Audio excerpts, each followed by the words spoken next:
नमस्कार, मी पंजाब डक. राज्यात सांगायचं झालं तर पाऊस जास्त कुठं पडणार आहे?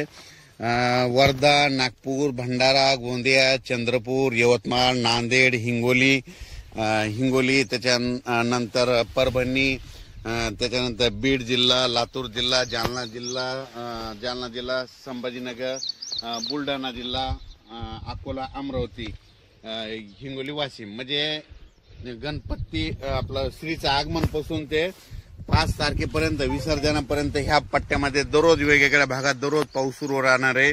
म्हणून हा अंदाज लक्षात घ्यायचा. आणि राज्यातल्या शेतकऱ्याला सांगू इच्छितो की राज्यात देखील इतर भागात देखील म्हणजे पुणे म्हणजे कोकण पट्टीपासून ते मुंबई, इगतपुरी, नाशिक तिकडला देखील ह्यामध्ये उद्यापासून 28 पासून पाऊस वाढणार आहे. श्रीचं आगमन होणार आहे आणि तिकडला पाऊस वाढणार आहे.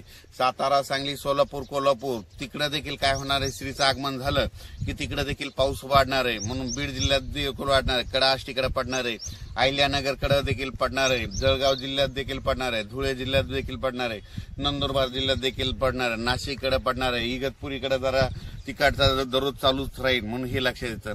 पण त्याच्या व्यतिरिक्त तुम्हाला एक सांगू इच्छितो की राज्यात म्हणजे पूर्व विदर्भ, पश्चिम विदर्भ, मराठवाड्यामध्ये आता हे तसं तर आजच नांदेड जिल्ह्यातून आजच पावसाला सुरुवात होईल. नांदेड, धर्माबाद, बिलोली, नायगाव, यवतमाळ म्हणजे इकडून अशी सुरुवात होईल. अहमदपूर, लातूर.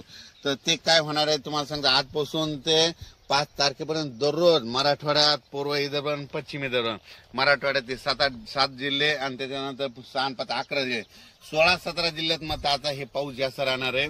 मात्र सर्व दूर राज्यभर नाही राहणार, पण जास्त पाऊस विदर्भाचे 11 जिल्हे आणि मराठवाड्याचे 7-8 जिल्हे आणि त्याच्यानंतर अहिल्यानगर, सोलापूर, धाराशिव ह्या पट्ट्यामध्ये ह्या जरा जास्त पडणार आहे. त्याच्यानंतर काय होणार आहे? हे 6, 5, 11, 13, 14, 15 झाले. त्याच्यानंतर नंदुरबार जिल्हा, धुळे जिल्हा, जळगाव जिल्हा, नाशिक जिल्हा आणि मुंबई ह्या पट्ट्यांमध्ये ह्या भागात देखील ह्या जिल्ह्यात जास्त पाऊस राहणार आहे. फक्त काय होणार, थोडा पश्चिम महाराष्ट्राकडे थोडा पाऊस कमी राहील. पण तिकडे देखील ना ह्या जवळपास 5 तारखेपर्यंत म्हणजे ह्या आपलं श्रीच्या आगमनापासून ते विसर्जनापर्यंत दररोज वेगवेगळ्या भागात पाऊस पडणार आहे. सर्वदूर नसणार, पण दररोज काय होईल? आज समजा तुम्हाला सांगतो, आज नांदेड जिल्ह्यात पाऊस सुरू होईल तर उद्या परभणीकडे येईल की 13 जालन्याकडे जाईल. म्हणजे दररोज असा वेगवेगळा जिल्हा घेईल, वेगवेगळा तालुका घेईल. पण हा राज्यभर पाऊस काय होणार आहे आता म्हणजे उद्यापासून सुरू होणार आहे.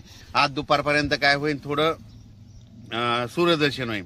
सूर्यदर्शन झाल्याच्या नंतर काय होईल? लगेच काय होईल? पुन्हा दुपारी 2:30च्या नंतर काही भागाला पाऊस सुरुवात होणार आहे. म्हणून हे लक्षात घ्यायचं.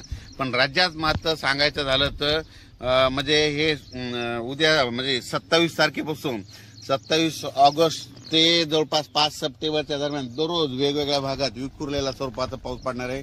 जास्त पाऊस पूर्व विदर्भ, पश्चिम विदर्भ, मराठवाड्याकडे असणार आहे. म्हणून मराठवाडा आणि ह्या 3 विभागातल्या शेतकऱ्यांनी हा अंदाज लक्षात घ्यायचा.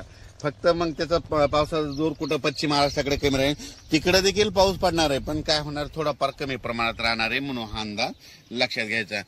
आणि त्याच्यानंतर सांगतो की महाराष्ट्रात देखील दररोज वेगवेगळ्या भागात पाऊस पडणार आहे. म्हणून शेतकऱ्यांनी ह्या 2-3 दिवसामध्ये आणि तसं तर काय करायचं, आता ह्या 8 दिवसामध्ये जसं शेतीचे कामं भेटतील तसं कामं करून घ्या.